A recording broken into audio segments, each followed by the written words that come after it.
Então, vamos começar hoje a nossa nona sessão com a apresentação geral dos princípios, o significado do texto em três partes. Nimpa, Jun, Do, La. Jun, De, La.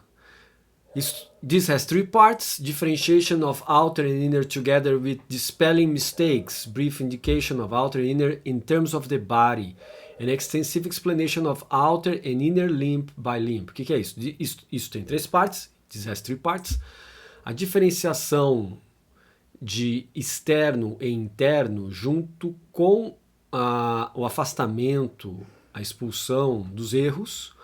2. Uma breve indicação do externo e interno em termos de corpo e uma explicação extensiva do membro por membro do externo e interno de Neki Champar Dru Po De Che Padam e aí vai, etc. Tá bom? Então, a diferenciação the differentiation of outer and inner together with dispelling mistakes. Two parts. A diferenciação de externo e interno juntamente com o afastamento dos erros. Tampo. Aí começa de novo. Jineki Champar Dru Chong Te Champa La. Isso tem duas partes. Identify the difference between outer and inner and dispelling mistakes with regard to that. Isso tem duas partes, identificando a diferença entre externo e interno e afastando os erros com respeito a isso. Jene ki jampar non chu de la drua pempa nu. Okay, identifying the differences between outer and inner, identificando a diferença entre externo e interno. Então, eu não vou ficar falando em tibetano não, porque não faz a menor diferença. Né? Então, through teacher and view, there are two, outer and inner. Através do ensinamento, do professor e a visão, há dois, o interno e o externo. Dande, tompa, ta, we, ji, nan, nie. Então, Word Commentary on Root Text, o comentário sobre o texto raiz de There is a way of establishing outer non-Buddhist and inner Buddhist through whether the teaching abandons harming and hurting sentient beings. Então vamos lá.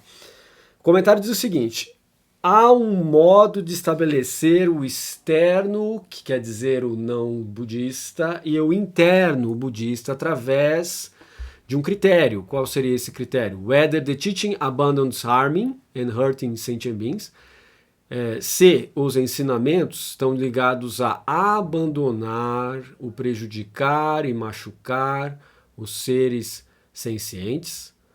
Se, e depois, whether the teacher has exhausted all defects and has completed good qualities.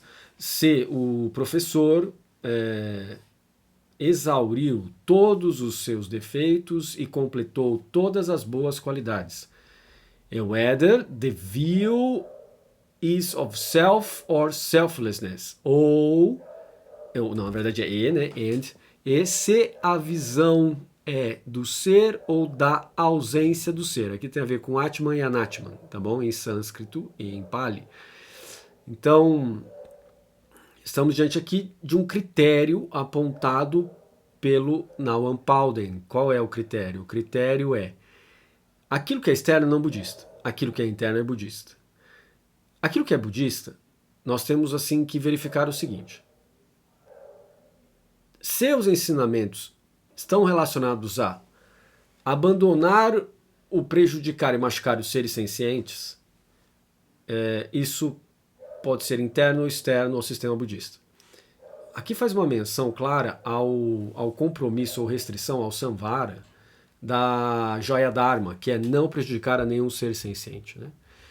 Então, quando os budistas fazem assim, eu tomo refúgio no Buda, no Dharma e na Sangha, Tem até uma prece em tibetano que é assim: Sanje chodan tsoki chonala, janju bardo, dagi kyapsushi, dagi jinsoki pesonagi, drola penche sanje drupasho. Então, essa prece diz assim: eu tomo refúgio no Buda, no Dharma e na Sangha, até realizar a plena iluminação. Pela prática da generosidade e demais perfeições, posso realizar o completo despertar ou a plena iluminação para beneficiar a todos os seres sencientes. É uma prece mais ou menos aí do século XI, né, que faz uma menção a mais atrás ao século V, e pode até chegar ao Buda. Né, a ideia do Mahayana, a ideia de atingir a plena iluminação, ou o amadurecimento máximo da cognição para beneficiar a todos os seres sencientes. Né.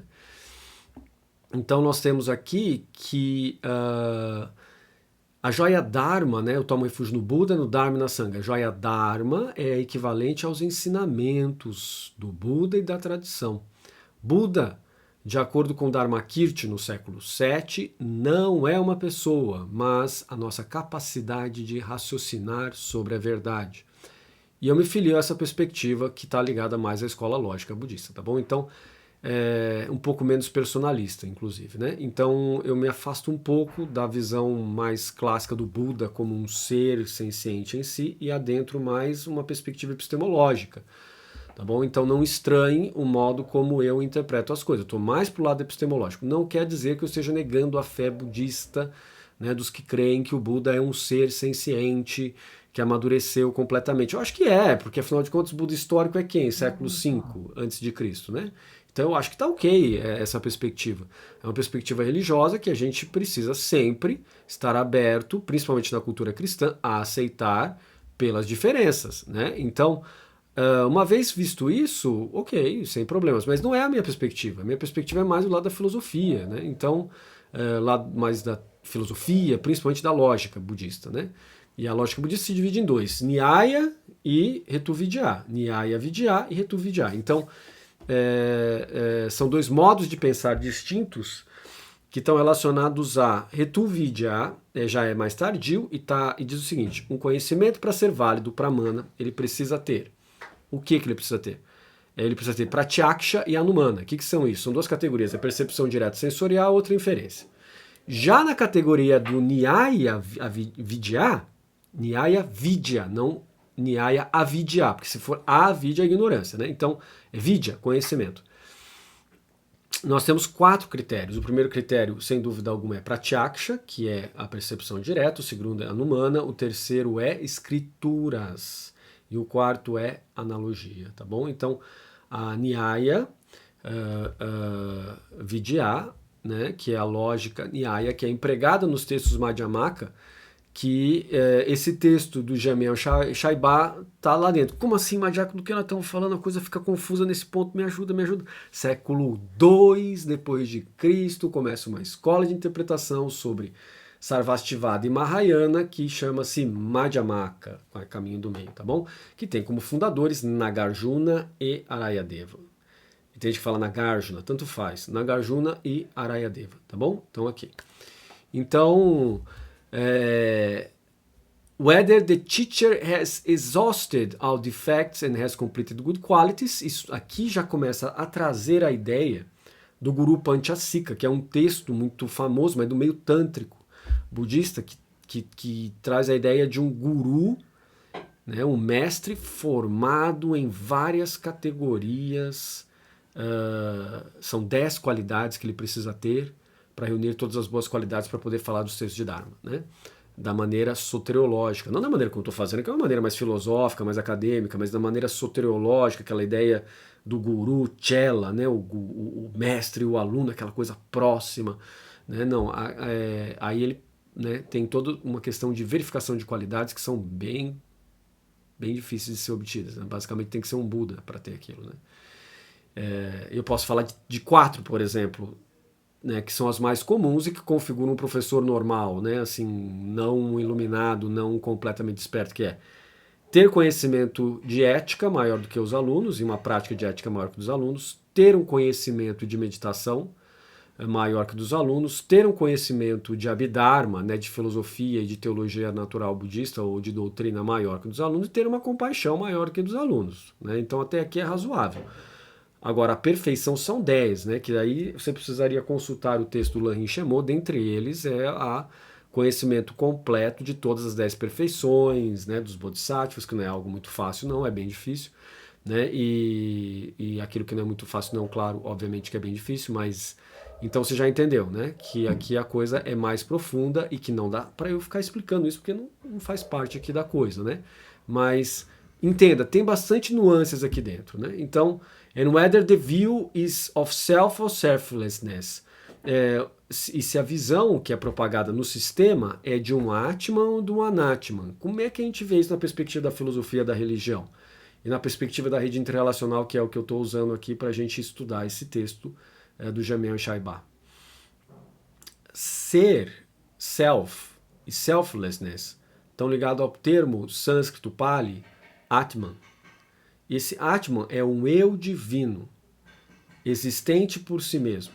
Não necessariamente isso é védico, não necessariamente isso é bramânico. Lá tem muitas escolas distintas, mas na discussão que cabe ao registro histórico budista, nós falamos de um Atman e de um Anatman, que diz respeito a uma afirmação de um eu divino e a negação de um eu divino. Portanto, existe uma comunicação, um diálogo aqui com a tradição cristã, que é a questão do egoísmo. E uma comunicação também aqui, de certa maneira, né, uma maneira mais estendida, mais assim interpretativa contemporânea, com o livro do Gênesis, na ideia de uma possibilidade que acabou degenerando o ser humano, de ser deuses por si mesmos, né? Então, isso consistiria o tal do pecado original de Adão e Eva, que, claro, né, tem gente que não aceita, tem gente que aceita, que diz que Romanos 5, versículo 16, não era isso, né? Que aí era outra coisa, que o Agostinho faz uma interpretação equivocada daquilo, que na verdade o pecado original não era isso,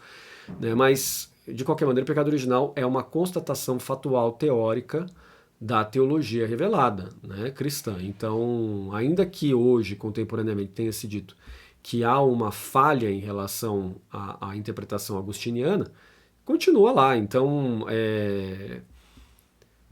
nós tomamos isso como uma ideia interessante para fazer um diálogo entre sistemas, tá bom? Então, nós temos aqui a visão do ser divino e da ausência do ser divino. E o Buda está para a ausência do ser divino, porque ele falava Anatman, não existe ser divino, tá bom? Então, não consigo encontrar ser divino mediante meditação.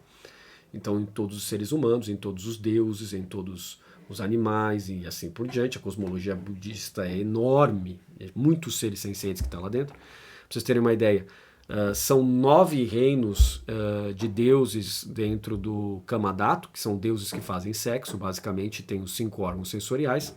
Depois você tem 16 níveis de deuses do reino da forma, que não fazem sexo, e só tem 3 níveis de consciência sensorial. E depois nós temos 4 níveis do Arupya Dato, ou reino da sem forma, que são seres que não têm as faculdades sensoriais, só têm a consciência, mas vivem em prazer contínuo, mas que decaem, né? Então, no Kamadato, no reino do desejo, também estão os reinos dos infernos, né? Dos reinos mais miseráveis possíveis, também não é eterno, tudo ali acaba, né? Então, todo esse tempo que nós temos aqui na concepção budista são tempos finitos e de duração do karma, entendido karma como atividade volitiva, tá bom? Que coisa complexa, né? Como é que eu vou pensar o mundo de uma maneira tão impermanente assim? É isso, né? Essa é a beleza do aprendizado do diálogo interreligioso. Aceitar, verificar, entender as perspectivas diferentes das diversas culturas multifacetadas que existem no mundo e que não apontam para a mesma verdade, tá bom? Então, assim, aquela ideia que se tinha de que tudo tem uma centelha de verdade aqui não tá lá, tá bom? Então não é bem assim. Então tem coisas que são sistemas diferentes mesmo, tá bom? E aí chegamos no número 2, que a gente vai ver na nossa próxima sessão, número 10, que é Dispelling Mistakes with regard to identifying the differences between outer and inner. Então afastando as diferenças com respeito à identificação da diferença entre externo e interno. Espero que você tenha gostado desse nosso vídeo muito breve, mas que vai nos dando uma visão geral sobre esse texto clássico que é o Jamyang Shaiba. Muito obrigado e vejo você na 10ª sessão. Como sempre, curta o nosso canal, clique no alerta e assim por diante, porque aí você me ajuda, tá bom? A divulgar cada vez mais esse conhecimento científico que eu tenho feito, né, em função das normas do CAPS, da CAPES e do MEC, tá bom? É isso, muito obrigado e vejo você na 10ª sessão.